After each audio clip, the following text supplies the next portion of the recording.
2020년 12월 20일 주일 낮 예배를 하나님 앞에 회개하는 마음으로 그리고 감사한 마음으로 우리를 지켜주시사 간절한 마음으로 우리 하루하루 힘든 삶 주님의 은혜로 살아가는 진심으로 감사드리면서 오늘 예배 올려드리도록 하겠습니다.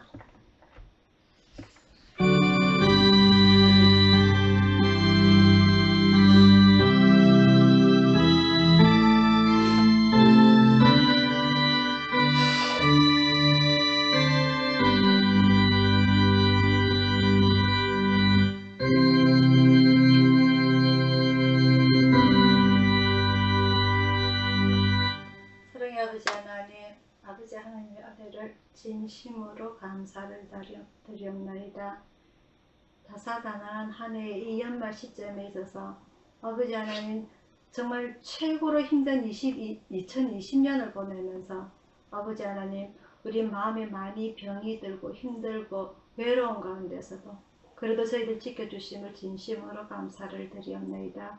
이 추운 겨울날에 이 코로나라는 전염병이 전 우리나라를 포함해서 전 세계를 흔들고 있는 이 가운데에서 아버지 하나님 저희 식구들을 지켜주시기를 원하며 또 주님께서 하신 그 말씀대로 저희가 잘 지켜 행할 때에 이 어려움 동안 잘 넘어가리라 생각합니다. 아버지 하나님 저희들에게 이렇게 예배 드릴 수 있는 찬양할 수 있는 기도할 수 있는 이 시간 기회 장소 주심을 진심으로 감사를 드렸고 우리에게 주어진 이 상황 속에서도 늘 감사와 최선을 다해서 하루하루를 살아갈 수 있도록 새 힘 주시기를 간절히 원하며 오늘 예배 올려드릴 때에 진심으로 저희들을 드릴 수 있도록 하여 주시고 저희들을 기뻐 받아 주시옵소서. 모든 것 주님 앞에 의탁드리옵고 감사드렸고 예수님 이름으로 기도드리옵나이다. 아멘.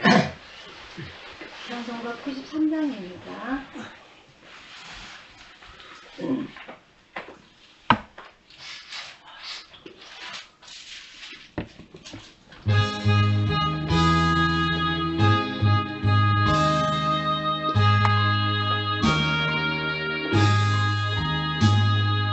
예수는 나의 힘이요 내 생명 되시니 구주 예수 떠나면 죄중에 빠지니 눈물이 앞을 가리고 내 맘에 근심 쌓일 때 위로하고 힘주시니 주 예수. 예수는 나의 힘이요 내 친구 되시니 그 은혜를 간구하며 풍성히 받으리.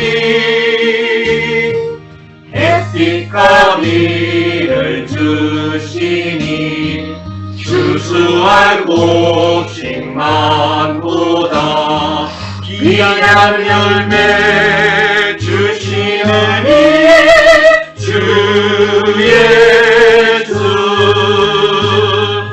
예수는 나의 힘이요 내 기쁨 되시니 그 명령을 준행하여 늘 충성하겠네. 주야로 보호하시며 바른 길 가게 하시니 의지하고 따라가리 주 예수. 예수는 나의 힘이요 내 소망 되시니 이 세상을 떠나갈 때 공영생 얻으리. 한없는 복을 주시고 영원한 기쁨 주시니 나의 생명 나의 기쁨 주 예수.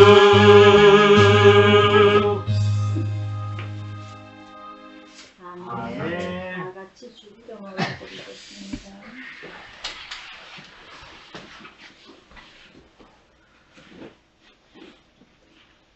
하늘에 계신 우리 아버지여, 이름이 그렇게 여김을 받으시오며 나라에 임하시오며 뜻이 하늘에서 이룬 것 같이 땅에서도 이루어지이다. 오늘날 우리에게 일용할 양식을 주옵시고 우리가 우리에게 죄지은 자를 사하여 준 것 같이 우리 죄를 사하여 주옵시고 우리를 시험에 들게 하지 마옵시고 다만 악에서 구하옵소서. 대개 나라와 권세와 영광이 아버지께 영원히 있사옵나이다. 아멘. 교동은 2번입니다.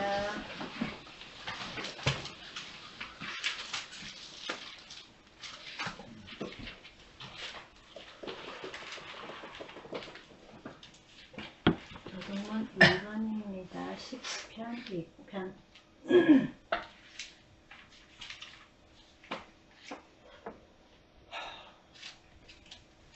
한 줄씩 교독하도록 하겠습니다. 어찌하여 열방이 분노하며 민족들이 허사를 경영하는고 세상의 군왕들이 나서며 관원들이 서로 꾀하여 여호와의 그 기름 받은 자를 대적하며 우리가 그 맹것을 끊고 그 결박을 거쳐버리라 하도다. 하늘에 계신 자가 웃으시며 주께서 저희를 비웃으시리로다. 그때 분을 바라며 진노하사 저희를 놀라워 이루시기를 내가 나의 왕을 내 거룩한 산 시온에 세웠다 하시리로다. 내가 영을 전하노라. 여호와께서 내게 이르시되 너는 내 아들이라. 오늘날 내가 너를 낳았도다. 내게 구하라. 내가 열방을 유업으로 주리니 내 소유가 땅끝까지 이르리로다. 아멘. 교회 소식 전하여 드리도록 하겠습니다. 현 어제 잘 잤나? 네, 잘 잤어요. 그래, 고민하지 마라.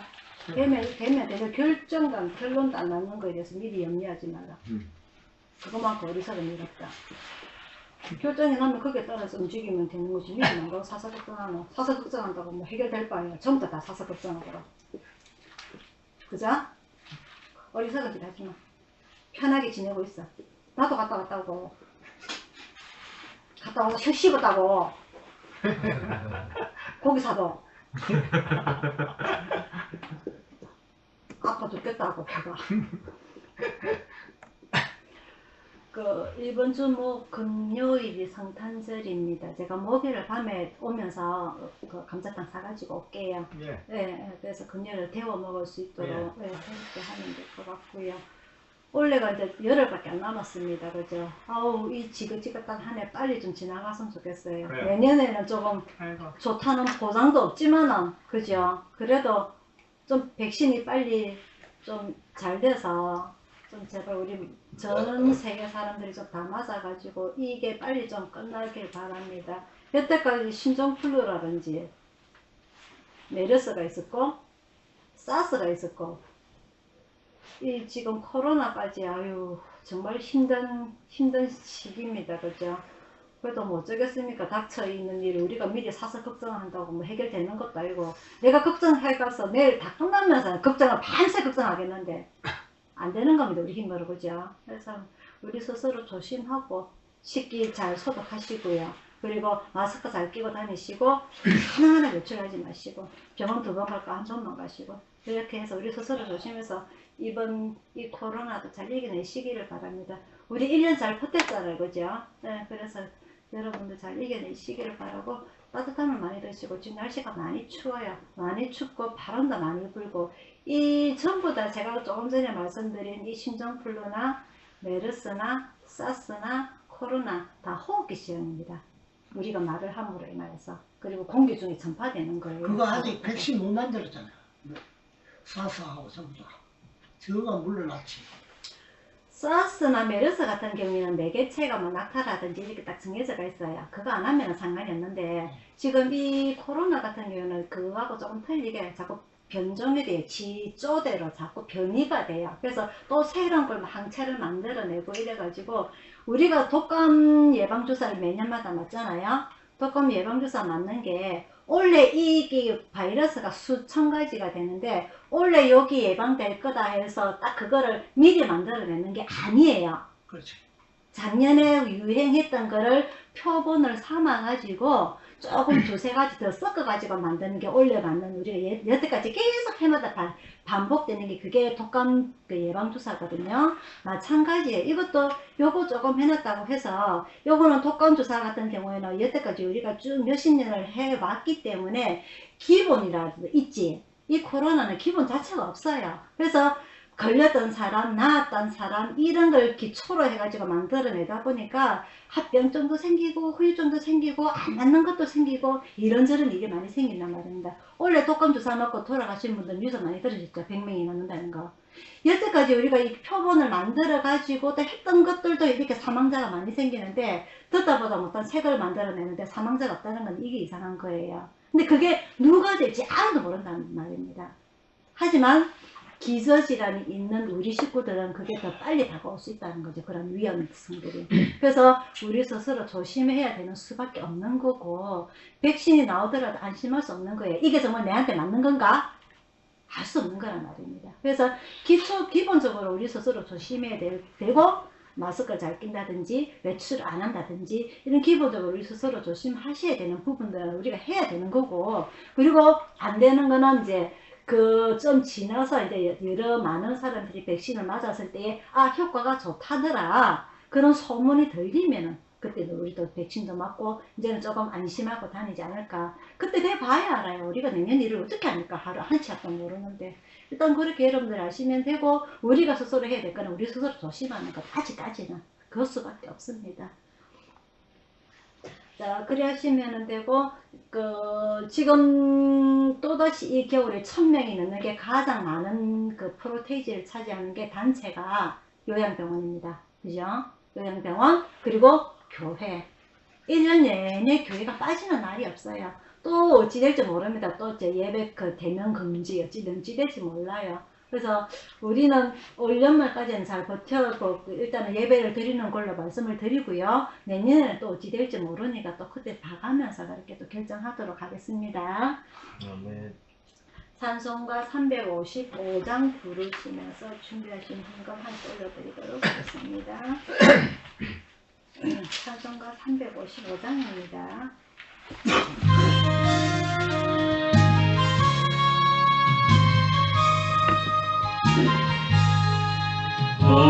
푸른보라 돌리고 어디든 비가오리라 괴로우나 즐거우나 주만나러 가오리니 어느 누가 막으리까 죽음인을 막으리까 어느 누가 막으리까 죽음인을 막으리까 악을 붙잡 빈들에도 복음 들고 가오리라 소돔 같은 거리에도 사랑하고 찾아가서 정의 몸에 지닌 것도 아낌없이 드리리라 정의 몸에 지닌 것도 아낌없이 드리리라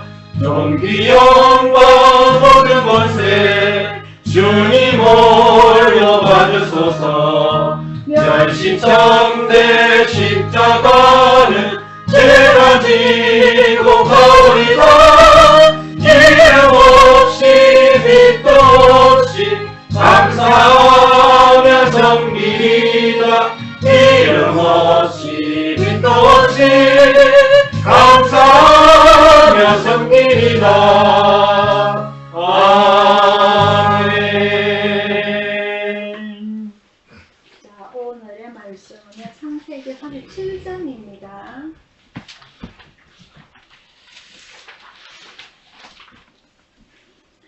창세기 37장 1절부터 11절까지 말씀입니다.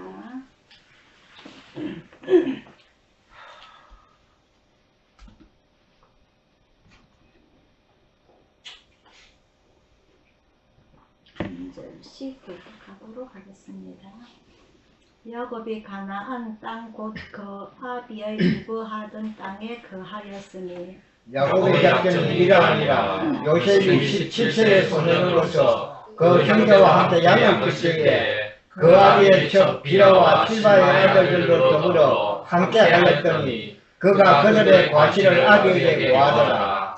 요셉은 노년에 얻은 아들이므로 이스라엘이 여러 아들보다 그를 깊이 사랑하여 위하여 채색 옷을 지었더니 그 형들이 아비가 형제들보다 그를 사랑을 보고 그를 미워하여 그에게 은사가 불평하였더라. 요셉이 꿈을 꾸고 자기 형들에게 고하며 그들이 그를 더욱 미워하였더라. 요셉이 그들에게 이르되 청컨대 나의 꿈을 들어주소서. 우리가 밭에서 곡식을 먹더니 내 단은 일어서고 당신들의 단은 내 단을 둘러서서 절하더이다. 그 형들이 그에게 이르되 내가 참으로 우리의 왕이 되겠느냐 참으로 우리를 다스리게 되겠느냐 하고 그 꿈과 그 말을 인하여 그를 더욱 미워하더니 요셉이 다시 꿈을 꾸고 그 형들에게 고하여 가로되 내가 또 꿈을 꾼 적 해와 달과 11별이 내게 절하더이다 하니라. 그가 그 꿈으로 부형에게 고하며 아비가 그를 꾸짖고 그에게 이르되 너의 꿈이 무엇이냐 나와 내 모와 너 형제들이 참으로 가서 땅에 엎드려 내게 절하겠느냐. 다 같이요. 그 형들은 시기하되 그 아비는 그 말을 마음에 두었더라. 아멘.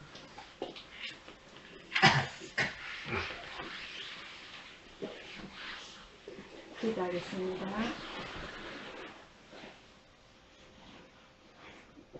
사랑의 아버지 하나님, 오늘 저희들에게 귀한 시간 주셔서 감사합니다. 다시 오지 못할 이 귀한 시간, 하나님 앞에 예배를 드리며 얼마나 즐거운지요, 감사한지요. 저희들이 진정으로 찬양과 이 말씀을 통해서 아버지 하나님께 영광을 돌려드리길 원합니다. 이 세상에는 너무나 악하고 메마르고 외롭고 아버지 하나님 많은 사건들이 있지만 주님 앞에 나올 때에 저희들 마음이 진정으로 평화롭게 해주시고 주님께서 주시는 이 평안으로 인하여서 우리가 진정 감사함으로 살아갈 수 있도록 인도하여 주시옵소서. 주님께서 주신 이 안전지대에서 저희들이 자유롭게 살아가며 진심으로 감사할 수 있는 저희들 되게 아버지 하나님 인도해 주시기 원하며 오늘 말씀을 통하여서 또한 저희들의 삶의 지혜를 깨닫고 생명의 말씀을 잘 깨달을 수 있도록 아버지 하나님 함께하여 주시옵소서. 감사드렸고 예수님 이름으로 기도드리옵나이다. 아멘.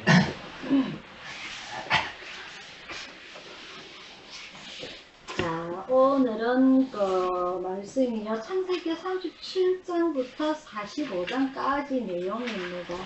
다음 주가 이제 그 창세기 50장까지 해서 마지막 말씀이 전해 나가게 되면서 창세기가 끝이 나게 될 건데요. 오늘은 제가 그 족장시대 이스라엘이라는 나라가 세워지기 전에 족장시대의 그 4명의 족장에 대해서 말씀을 드렸습니다. 첫 번째가 아브라함의 선택, 그 다음에 아브라함의 100세 난 아들 이삭, 그 다음에 이삭이 낳은 이 야곱의 12아들. 오늘은 이제 그 마지막 4번째 그 야곱의 12아들 중에서 11번째 아들 요셉의 이야기로 넘어오게 됩니다. 특별히 오늘 37장을 제가 본문으로 잡으면서요. 이 37장에서부터 야곱이 우리가 지난주에 야곱이 자기 형 에서를 만남에 있어서 군대를 이끌고 옴에 있어서 두려운 나머지 혼자서 밤새 기도를 하다가 천사와 씨름을 하게 됩니다. 그죠? 그래서 천사와 씨름을 하면서 이기면서 그 승리의 전리품으로 뭘 받았냐면은 이름이 바뀌는 거. 그죠? 야곱에서 무엇으로 바뀌죠?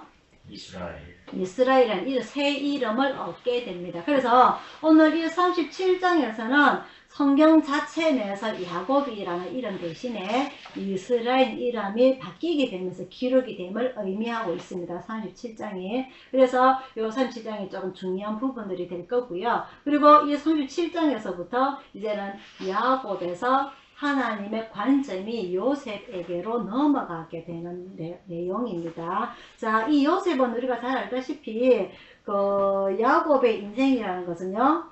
야곱의 인생이라는 것은 그 일평생 그 바로의 왕 앞에서도 그랬다시피 그 험난한 영난한 인생을 보내었다라고 그런 그 자기의 삶을 표현을 하듯이 이 야곱의 인생이라는 것은 평생 하루도 편한 날이 없었어요. 태어나면서부터 그 장자의 명분을 붙잡고자 자기 형 에서의 발 뒤꿈치를 잡으면서 태어나는 것부터 시작을 해서 그 장자에 관한 그런 욕심, 그런 걸 잡기 위해서 자기 형 에서를 팥죽에 속이고 그리고 눈먼 아버지를 속여가면서 그 장자의 명분을 받고자 그런 속이는, 즉 어떻게 보면은 명예, 재산, 그런 장자의 명분을 잡기 위해서 애를 쓴 사람이고요. 두 번째는 그 자기 외삼촌 집에 가서 한 여자를 좋아합니다. 그죠? 라헬. 이 라헬을 결혼을 하려고 했는데 졸지에 4명의 부인이 생겨버렸습니다. 그죠? 한 명의 여자를 잡으려고 하다가 그 졸지에 4명의 여자가 생기면서 아들이 12아들이나 생겨버려요. 그러다 보니까 이 가정이 하루도 편한 날이 없습니다. 차라리 밖에 나가서 일하는 게 목축업을 하는 것이 오히려 더 마음이 편할 정도로 이 야곱의 인생이 편한 날이 없어요.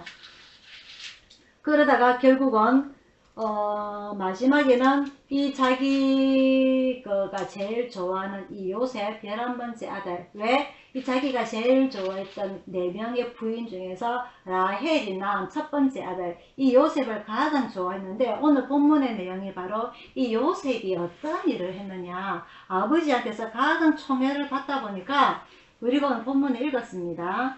3절에요. 요셉은 노년에 얻은 아들이므로 이스라엘이 여러 아들보다 그를 깊이 사랑하여 위하여 채색 옷을 지었더니, 이 요셉에게 가장 큰 사랑을 쏟습니다. 그래서 옷도 제일 예쁜 거 입히고, 그러면서 이 요셉이 하는 일이 무엇이냐, 요셉이 하는 일이 무엇이냐, 2절에 나와 있습니다. 2절 끝에 나와요. 2절 끝에 그가 그들의 과실을, 자기 다른 형제들의 과실을 아비에게 고자질 하였더라. 이 또 참 조금 얍삽하게 아버지의 성격을 좀 닮았습니다. 그죠? 아버지가 얍삽스럽게 컸더만은 이 요셉도 약간 그런 기질들이 보여요. 그래서 다른 형제들의 시기와 질투를 한 몸에 받는 아버지와 아들이 됩니다. 아버지는 12아들 중에서 하나들만 좋아하니까 아버지에 대한 감정이 크고요. 이 요셉 또한 아버지의 사랑을 혼자 독차지하고, 독차지하는 것마다 성질나는데 자기들의 잘못을, 아버지 오늘 형이 몇 번째 형이 무슨 짓을 했고요, 아버지 오늘 저 몇 번째 형이 또 무슨 짓을 했고요, 이런 고자질을 다 해야 되니까 요셉이란 이름을 들어도 자기들끼리 어이구 저걸 어떻게 빨리 죽었으면 좋겠다 이런 생각까지 할 정도로 그 요셉에 대한 감정이 상당히 안 좋았습니다. 그래서 오늘은 이 야곱의 인생 중에서 특별히 이 요셉에 대해서 여러분들과 이 성경에 대해서 공부를 한번 해보고자 합니다. 이 아까 저번 주에도 말씀드렸다시피 왜 하나님께서는 이 얍삽한 야곱을 들어서 하나님의 일을 하시려고 하는가? 야곱이 태어나기 전부터 하나님께서는 야곱을 선택을 하겠다고 하셨어요. 에서보다는 야곱을 선택하시고 큰 자가 작은 자를 섬기리라. 이 자기 외섭던 라반의 집으로 가는 길, 나그네 길에 노숙을 하면서 내가 너의 하나님이 되겠고 내가 모든 일을 다 이룰 때까지 내가 너를 함께 하겠다라고 이미 말씀하셨음에도 불구하고 이 야곱은 그 말에 대해서 제대로 믿지 못하고 하나님께서 내가 다 모든 일 평안하게 내 집으로 다시 돌아오게 해주신다면은 그때 하나님이 내 하나님이 되시고 이곳이 하나님의 성전의 기둥이 될 것이고 내가 하나님 앞에 10분의 1을 드리겠습니다. 하나님이 내한테 다 편안하게 해주신다면 그때 내가 하겠습니다. 이게 야곱의 신앙이었어요. 하나님은 이미 태어나기 전에 또 야곱을 선택하셨음에도 불구하고 이런 신앙생활을 살다 보니까 야곱의 인생은 일평생 편한 날이 없었죠. 그래서 자기 형으로부터의 불안, 그리고 4명의 부인과 그 12명의 아들들 사이에서 그러한 그 콩가루 집안 같은 불안, 그리고 또한 자기 집으로 이제 되돌아옵니다. 지난주에 그죠? 자기 집안에 되돌아왔는데 이 12아들 중에서 한 아들만 편애를 하다 보니까 나머지 형제들이 오늘 이 요셉을 잡아다가 구덩이에 빠뜨리고 그 외국 상인들한테 팔아넘기고 아버지한테는 아들이 들지성 때 찢겨 죽었다고 거짓말을 하게 되는 이러한 소식까지 듣게 되는 이 정말 야곱의 인생은 그 마음이 문드러져 찢어지는 갈기하게 찢어지는 그런 인생을 하루하루 살았던 거죠. 하루라도 편한 날이 없었어요. 오죽하면은 나오미의 나라 애굽 왕에게 가서 내 인생이 내 여정이 험난한 여정이었다고 그런 신앙 마음의 고백을 할 정도로 그런 인생을 살았던 사람이었죠. 하지만 하나님께서 이 야곱을 선택하셔서 자기의 이스라엘이라는 이름을 계명을 주시고 한 나라를 건국하시겠다는 계획을 세웠던 것처럼 이 오늘 요셉을 통하여서 또 한 번 하나님께서는 계획을 하십니다. 오늘 우리가 이 내용 너무나 잘 아는 내용이에요. 오늘 우리가 본문에서 읽었던 내용은 이 요셉이 다스리겠다는 그 해와 달과 별 그리고 볕단 이 두 가지 꿈을 통하여서 온 집안과 온 세계를 다스리겠다는 그런 꿈 한 가지, 그리고 이 요셉의 형들의 시기 질투를 통하여서 붙잡힘을 당하고 그리고 남의 나라에 팔려나가는 그런 자기가 정말 잘못하지 않았음에도 불구하고 그런 험난한 인생을 살아가는 모습을 살게 됩니다. 우리는 이런 모습을 보게 되면은 얘는 하나님도 잘 믿고 착하고 아버지 말씀에 순종을 잘 했는데 왜 이런 험난한 인생을 살아야 되는 것인가? 야곱은 아버지도 속이고 형 에서도 속이고 했기 때문에 뭐 고생하는 거야. 그럴 수 있다. 근데 이 요셉은 왜 이런 고생을 해야 될까? 이런 생각을 우리는 할 수 있어요. 하지만 막판에 보면은 45장에 보면 어떻게 됩니까? 요셉이 나중에 애굽에서 뭐가 됩니까? 총리가 됩니다. 총리는요 그 나라의 2인자입니다. 2인자. 우리나라가 대통령이 1인자, 국무총리가 2인자. 일본에는요 왕이 있어도요 총리가 1인자입니다. 그죠? 마찬가지로 이 애굽에서는 왕 바로 대신에 이 총리가 바로 2인자예요. 2인자. 성경에 보면 총리가 2명이 나옵니다. 한 명이 이 요셉이고요. 한 명이 누굽니까? 다니엘. 그죠? 어마어마한 일입니다. 어마어마한 일. 그래서 특히 이 요셉이 어마어만큼의 고생을 한 결과에 따라서 국무총리가 되었느냐, 이게 바로 이 37장부터 45장까지 내용입니다. 이 요셉이 오늘 우리가 본문에요 37장 2절에 보면은 야곱의 나이가 나옵니다. 17살 때 형들의 시기를 받아가지고 팔려나갑니다. 그죠? 근데 이 요셉이 애굽에서 지금은 이집트입니다. 피라미드가 있는 이집트. 이 이집트에서 국무총리가 되는 게 30살이에요. 30살. 즉 13년 동안 고생을 했다는 말이죠. 이 13년 동안 고생을 하면서 아버지가 그리웠을 것이고 형들에 대한 원망이 있었을 것이고 자기 동생을 낳다 돌아가신 생모 엄마 라헬도 보고 싶었을 것이고 온갖 마음의 생각들이 다 스쳐 지나갔을 것입니다. 그런 와중에서도 자기가 있는 그곳에서 그곳에서 오로지 하나님께 대한 열심만큼은 항상 최선을 다했죠. 그래서 우리가 보면은요,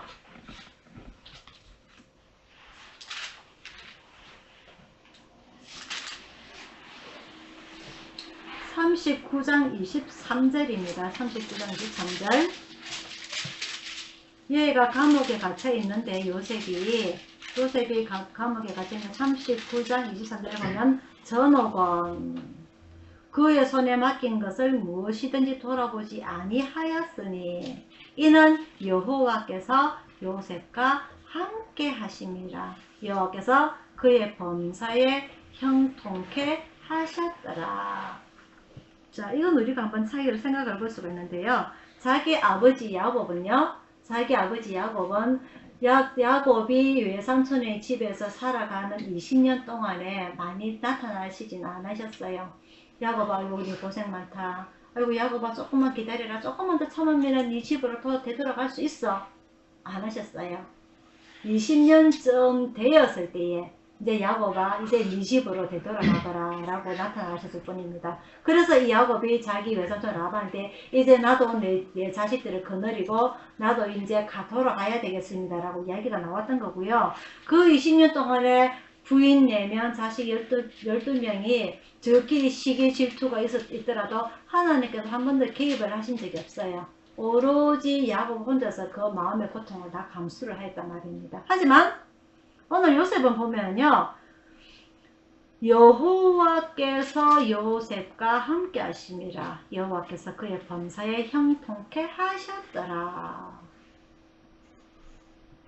이 야곱은 자기의 모든 잘못했던 이 부분들, 아버지를 속이고 형을 속이지 않았더라도 자기가 이미 하나님께 선택을 받은 자인데 그런 고통을 살도록 내버려 두셨지만은 결국 노년에 나이가 들어서 그때서야 아버지 하나님 제가 잘못한 인생을 살았습니다 라고 신앙 고백을 하였지만은 이 요셉은 자기가 잘못하지 않았기 때문에 이런 총리가 되기까지 13년의 인생의 고통은 하나님으로부터의 훈련이었고요. 이 하나님으로부터의 훈련이 하나님께서 함께 하심으로 그의 범사에 형통케 하심으로 이건 내가 잘못해서 고생하는 것과 하나님과 함께 하셔서 훈련을 받는 것은 감정적으로 차이가 틀리다는 거죠. 그 39장에 보면 어떤 일이 있냐면요.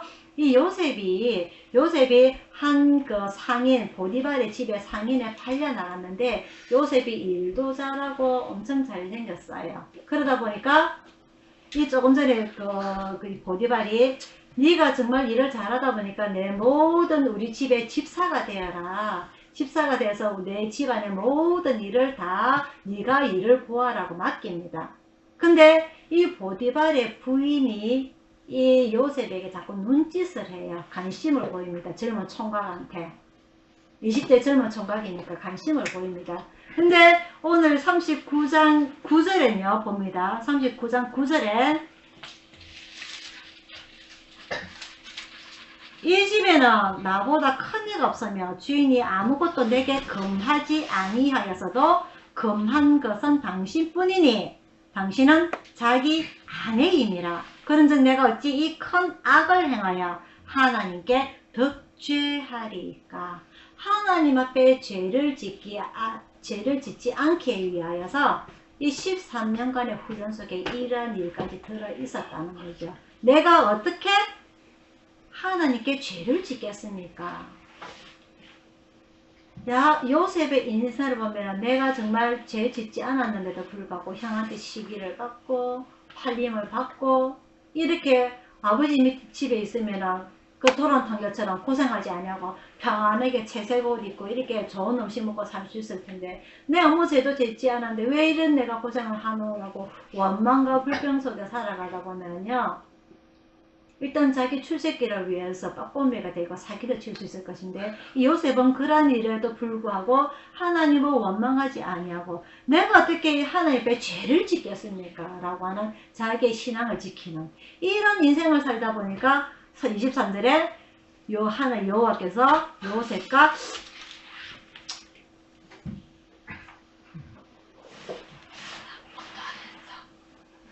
여호와께서 요셉과 함께 하셨더라. 여호와께서 그의 범사에 형통케 하였더라 하는 이런 요셉의 신앙이 나오게 되는 겁니다. 그래서 하나님께서 12아들 중에서 요셉을 선택하신 것은 여러 아들들보다 요셉의 신앙, 그 믿음에 대해서 관점을 보셨다는 것을 우리가 알 수가 있습니다. 이 와중에 45장 와중에 나오는 게 38장에 보면요.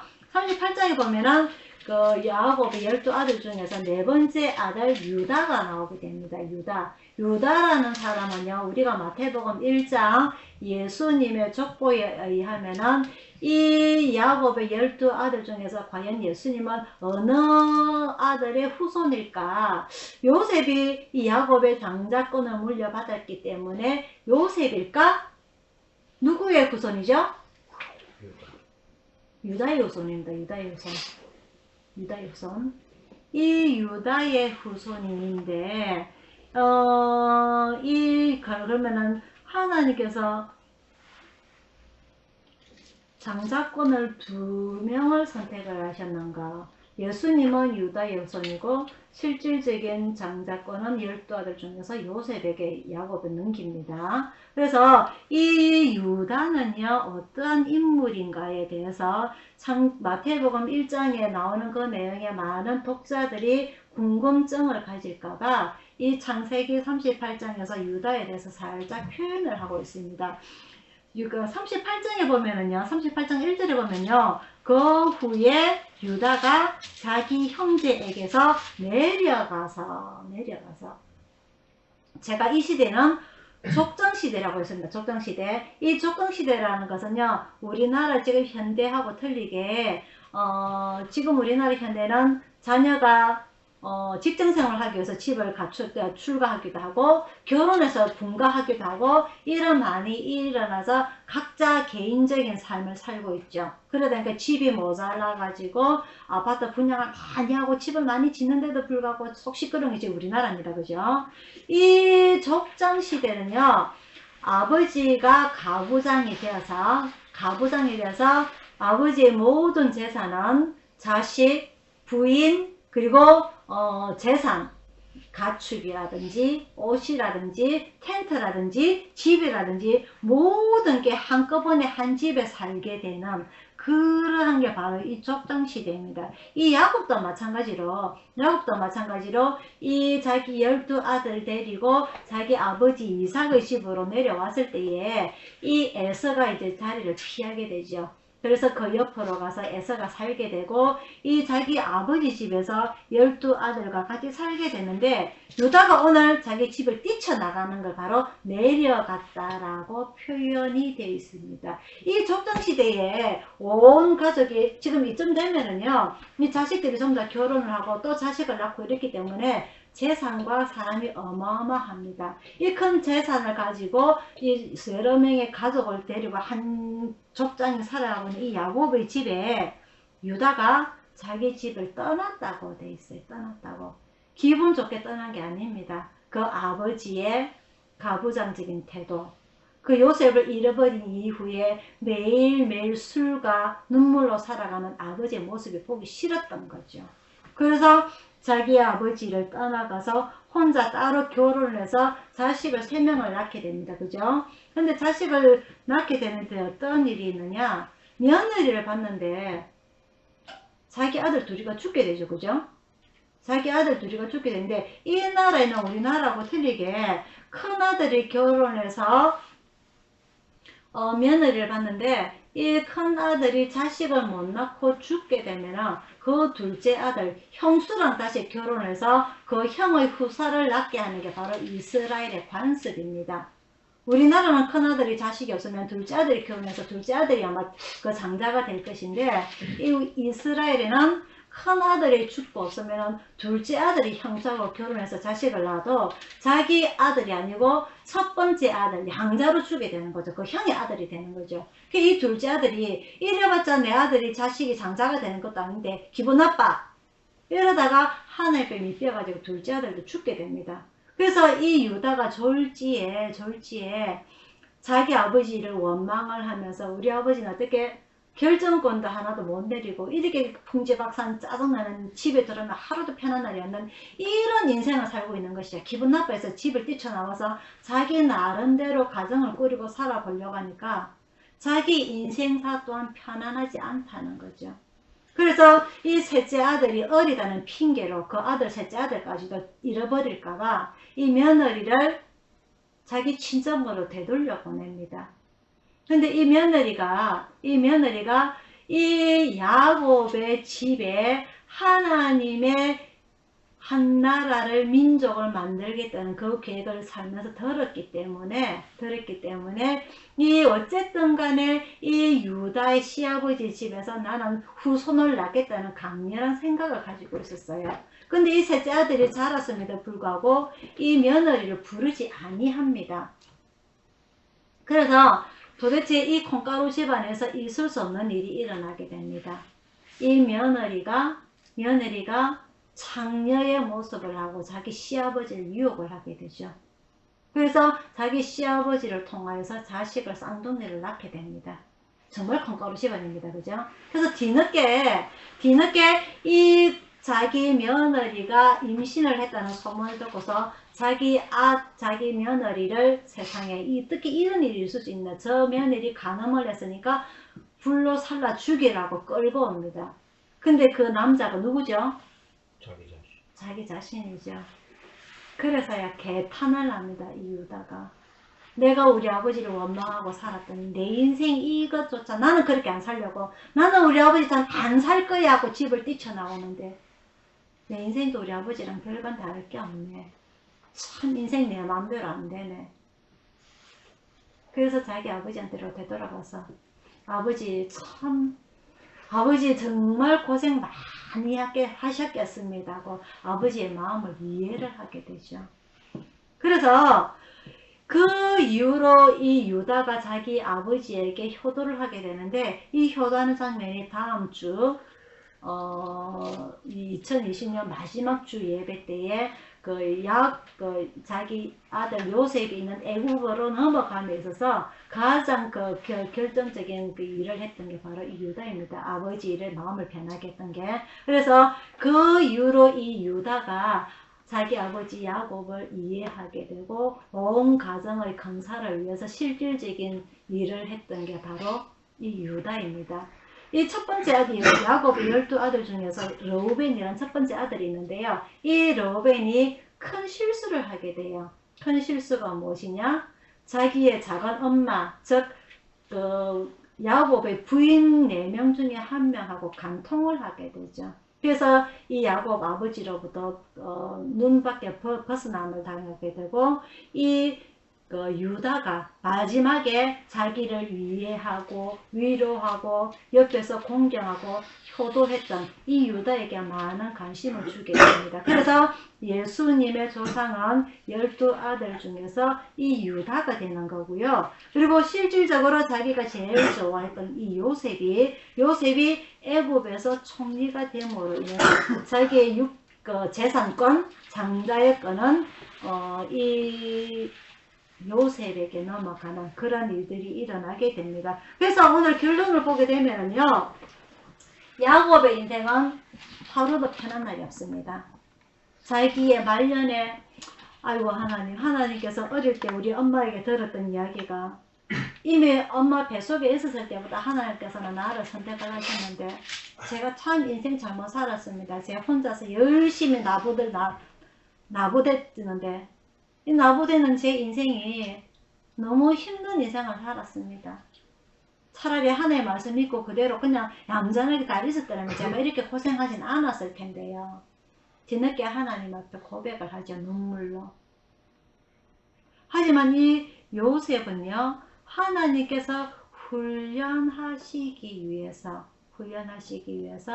애굽의 상인에게 팔리고 감옥에 갇히고 그 보디발의 부인한테서 눈짓을 그런 당함에도 있어서 그런 고통도 당하고, 누명 쓴 거잖아요. 죄를 짓지 않았음에도 불구하고 그런 일도 당하고 이런저런 이런 많은 일을 당하면서 그런 와중에서도 자기의 신앙을 포기하지 않냐고 여호와께서 요셉과 함께 하심으로 그가 범사에 형통하였더라. 하나님께 함께 하심을 자기가 믿었다는 거죠. 그래서 자기가 국무총리가 될 때까지 그 14년 동안 육신의 고통을 당했을지언정 그의 마음만큼은 평안했다는 것을 우리는 알 수가 있습니다. 그 이후로 자기 아버지를 만나서 자기 온 형제들이 이제 애굽으로 넘어오게 되는데, 자기 아버지가 야곱이 애굽에서 이제 죽게 됩니다. 그죠? 그래서 그 죽게 됨으로 인해서 장사를 다 치르고 나서 자기 형제들이 그때서 겁을 냅니다. 자기 동생이지만 총리님, 그래도 우리 아버지가 그때 살아 있어서 그나마 우리가 당신한테 했던 그런 그 큰 죄 참고 살았지만 이제 아버지가 죽고 없으니까 우리를 죽이시겠죠. 나머지 형제들이 다 무릎을 조아리고 요셉에게 자기들의 생명을 구합니다. 그죠? 그게 바로 요셉이 어릴 때 꾸었던 그 꿈 아닙니까? 볕단, 달, 별. 그죠? 그래서 요셉이 어떻게 합니까? 이 아버지가 벌려놓은 콩가루 집안을 요셉이 한꺼번에 싹 정리를 합니다. 형님들 그런 생각하지 마세요. 제가 여기에 온 것은 이 흉년을 대비하여서 우리 가족이 망하지 않도록 하나님께서 먼저 나를 이곳으로 보내서 기반을 잡게 하신 것 아닙니까? 제가 어떻게 하나님을 대신하겠습니까? 형님 걱정하지 말고 이곳에서 평안하게 사세요. 온 콩가루 집안이었던 그 모든 분란의 중점이었던 그 모든 것을 이 요셉이 그 모든 일을 싹 교통 정리를 하게 됩니다. 이게 바로 요셉의 신앙이요. 이 요셉이 하나님 앞에 죄를 짓지 않고 살아왔던 그 덕에 요셉이 자기 아버지 야곱이 벌려놓았던 그 모든 일들을 정리를 하게 됩니다. 이게 바로 오늘 요셉의 신앙입니다. 우리에게 주어진 많은 일들이 원망도 할 수도 있고 유다처럼 집을 뛰쳐나갈 수도 있지만 내가 하나님 앞에 죄를 짓지 않고 살겠다는 이 믿음 하나로 인하여서 남의 나라에서조차 그 나라의 2인자 총리가 되어서 그 총리가 되는 것도 다 하나님의 은혜요. 내가 어떻게 하나님을 대신해서 나를 시기하고 죽이고 버리려고 했던 그 자기 형들조차도 다 용서하게 되는 그런 믿음을 갖는 요셉, 오늘 우리들에게도 필요할 줄 압니다. 우리는 항상 우리 입장에서 생각하죠. 유다도 실컷 자기 자식들의 인생사를 보고 난 이후에 이게 내 마음대로 되는 게 아니구나. 우리 아버지는 이런 자기가 원치 않는 이런 인생을 살면서 얼마나 마음이 힘드셨을까 하고 이해하는 게 오랜 시간이 걸렸지만 이 요셉은 자기 그 고통조차 모든 게 하나님께서 나에게 주신 훈련이고 하나님께서 나에게 이렇게 함께 하심으로 그래도 나에게 주어진 임무가 모든 일이 평탄하게 이루어짐에 감사하고 보냈던 것처럼 우리의 현재 인생사 또한 힘들고 고되고 많이 괴롭지만은 이 또한 우리의 훈련이요. 이것이 모든 것이 다 겪고 나면은 저곳에서 우리에게 큰 축복이 기다리고 있을 거라는 것, 그런 걸 믿고 여러분들이 하루하루 살아가시기를 축원드립니다. 기도하겠습니다.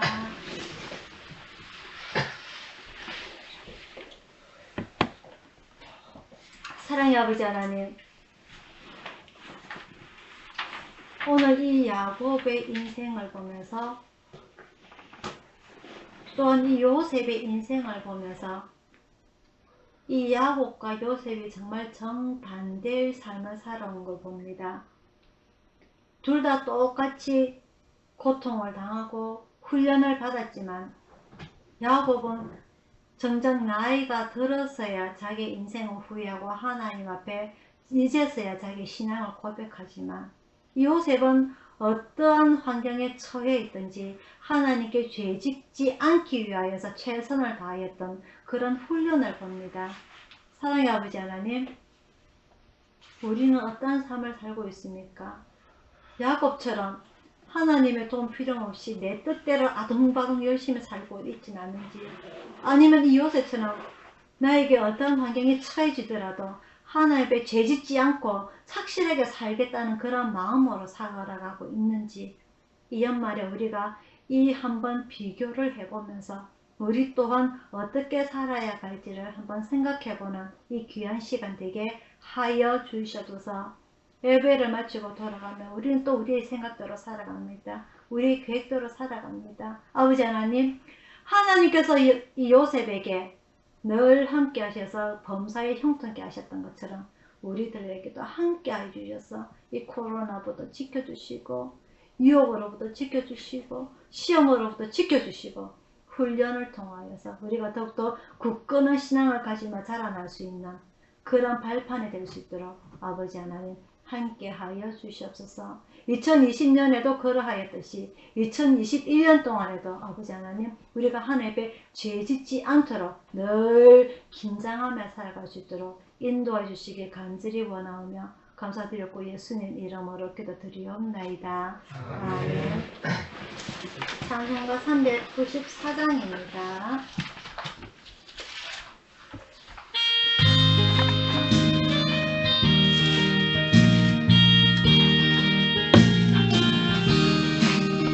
주를 앙모하는 자 올라가 올라가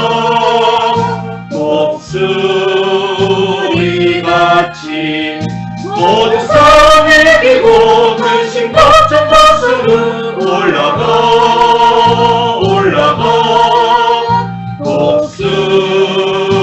목소리같이 주 옹모하는 자 주 옹모하는 자 주 옹모하는 자 늘 건건하리라 주를 앙모하는 자 올라가 올라가 고단치 않네 길을 잃은 때를 그로 찾아다니며 걸어가 걸어가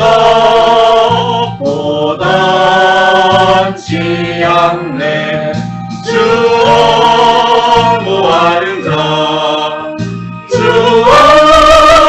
옹모하는 자 주 옹모하는 자 늘 건건하리라 주를 앙모하는 자 달려가 달려가 비곤치 않네 전성문에 나가여 멸류관에 없도록 달려가 달려가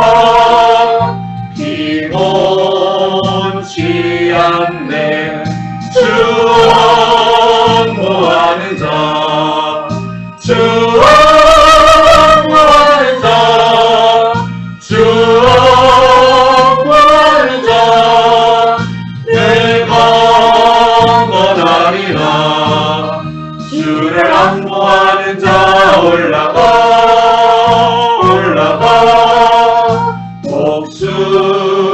목소리같이 은혜 안에 들으며 주의 영광 보리라 올라가 올라가 독수리같이 주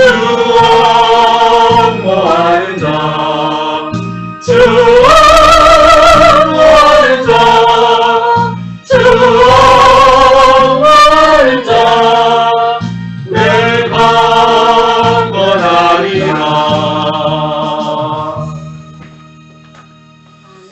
아멘. 축하합니다.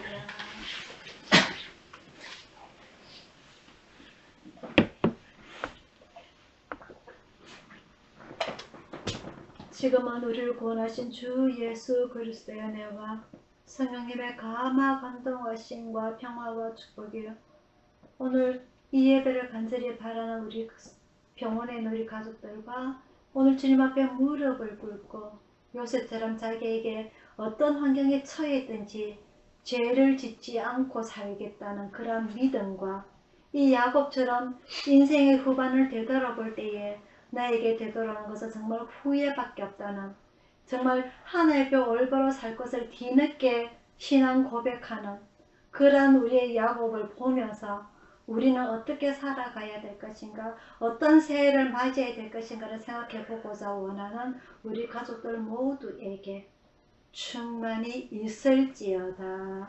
아멘.